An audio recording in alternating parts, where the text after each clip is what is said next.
જી સાહેબ, જે રીતે સૈયદપુરા પોલીસ ચોકીની બાજુમાં દબાણો દૂર કરવામાં આવે છે, સુરત મહાનગરપાલિકા દ્વારા શું કહેશો? 15 દિવસ પહેલા જ સેન્ટ્રલ ઝોનની મીટિંગ કમિશનર અને તમામ પદાધિકારીઓ હતી, બધા અધિકારીઓ સાથે. એમાં સેન્ટ્રલ ઝોનના સ્થાનિકો અને કોર્પોરેટરનો પણ રજૂઆત હતી કે સુડાનું જે રિજર્વેશનવાળી જગ્યામાં 41 ફૂટ જેટલું બાંધકામ છે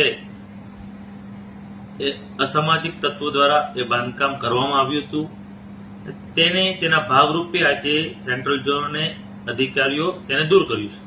જી સાહેબ, જે દબાણની અનેકવાર ફરિયાદો ઉઠી હોય છે પણ ફરી પાછું દબાણ થઈ જતું હોય છે, તે બાબતે કોઈ આગળ ઠોસ પ્લાન કે એક્શન પ્લાન સાથે દબાણ દૂર કરીએ છીએ. બીજી વાર ન થાય તેની તકેદારીના ભાગરૂપે આ વખતે અવારનવાર વીકમાં જે જગ્યા પણ દબાણ હશે ત્યાં દબાણ દૂર કરવા નિરંતર ત્યાં રૂટ પર ચેકિંગ થશે અને આવનાર સમયમાં જે વિસ્તારમાં દબાણ દૂર કરીશું બીજી વાર નહીં થઈ તે માટે પૂરો એક્શન પ્લાન પણ બનાવ્યો છે. સાહેબ, જે દબાણકર્તાઓ છે તેમને આપનો સંદેશ સુરત મહાનગરપાલિકા તરફથી કે આ પ્રકારની જે ગેરકાયદેસર પ્રવૃત્તિ કરે છે એ બાબતે?